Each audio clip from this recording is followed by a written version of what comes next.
Hello and welcome to this chapter on probability. In the first part of this chapter, we shall discuss about some definitions on probability that will be helpful in our subsequent parts. Let us start. Our first definition is random experiment, and this is denoted by capital E. So what is random experiment?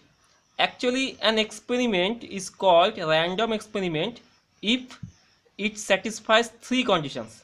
So what are the three conditions? And the first condition is all the outcomes of E must be known prior to the experiment. The second condition is it is impossible to predict any specific outcome prior to the experiment. And the third condition is the experiment can be repeated any number of times, at least conceptually. As for example, if we toss a coin or if we throw a die, then these experiments are examples of random experiment. Next definition is sample space or event space.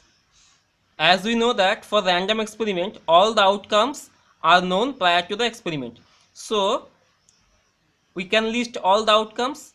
Actually, the set of all the outcomes corresponding to a random experiment is called the sample space or the event space of the random experiment, and it is denoted by capital S. So capital S is nothing but the set of all the outcomes corresponding to the random experiment E. So in one line, the definition of sample space is the set of all the outcomes corresponding to a random experiment capital E is called the sample space of that random experiment. As for example, if we toss a coin, then there are two outcomes, head and tail. Then capital S consists of two outcomes or two elements, namely capital H and T. If we throw a die, then there are six outcomes. Then capital S consists of six elements, 1, 2, 3, 4, 5 and 6. Sample space may be finite or infinite. That depends on the number of outcomes of the random experiment. If we toss a coin or if we throw a die, then the number of outcomes are finite. So in that case, capital S is finite. But if we select a natural number from the set of natural numbers, then as the set of natural numbers are infinite, then the sample space is also infinite. Next, the most important definition, that is event. Actually, event is nothing but a subset of capital S. So any subset of capital S is called an event.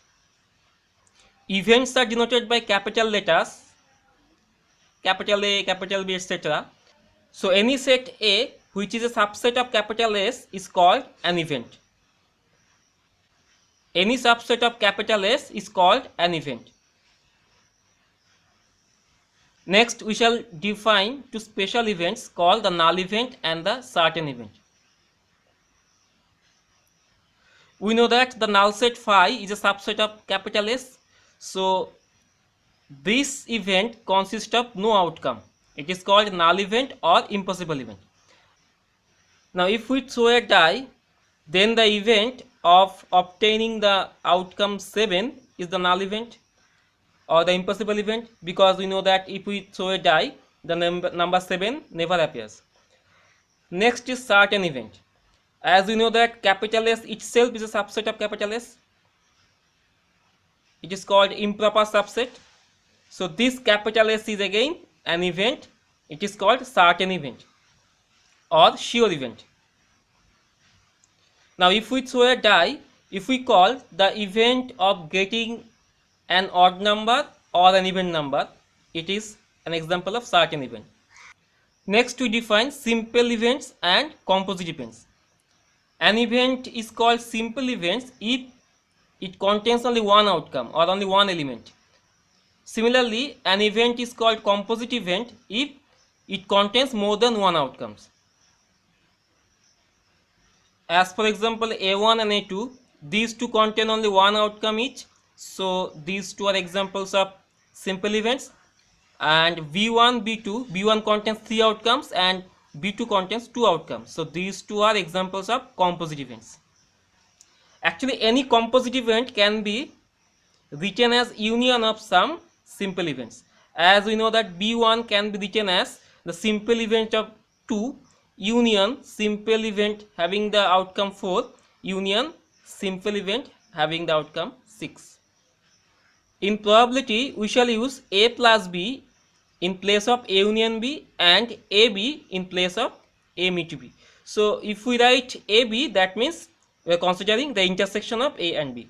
And if we write A plus B, that means we are considering A union B. Next, we define mutually exclusive events. Two events A and B are said to be mutually exclusive if they do not happen simultaneously. In mathematical language, we shall write that two events A and B are said to be mutually exclusive if they do not have any common outcome.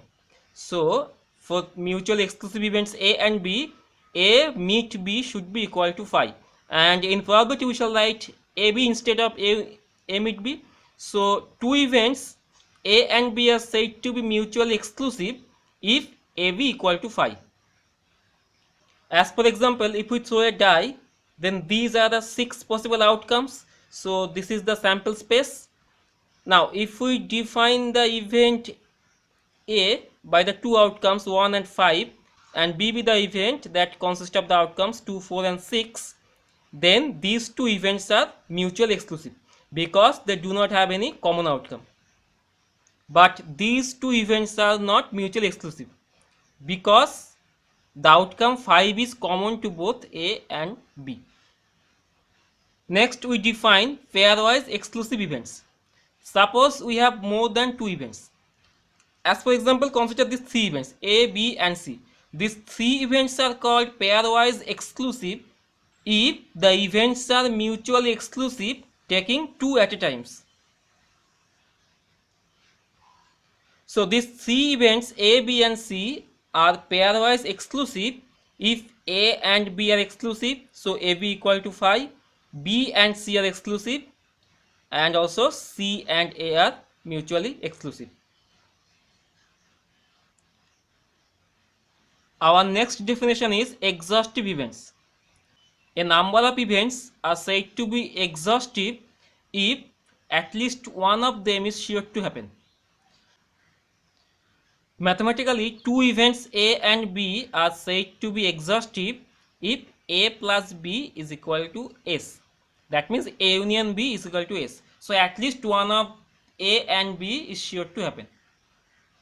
Three events A, B and C are said to be exhaustive if A plus B plus C equal to S. The definition can be generalized for any number of events. So let us assume that there are a number of events, maybe finite or maybe infinite, AI, summation over I. Then these events AI, these are exhaustive if summation over AI is equal to S. Next, we define complement events.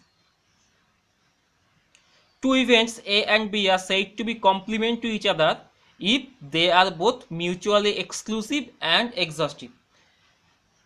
Mathematically, suppose there are two events A and B which are mutually exclusive, that means AB equal to phi, and these two are mutually exhaustive also, so A plus B equal to S. Then A and B are said to be complement of each other, and in this case we denote A complement equal to B and B complement equal to A. So these are the basic definitions that will be required in our subsequent parts. In the next part, we shall discuss about the axiomatic definition of probability. So see you in the next part, and thanks for watching.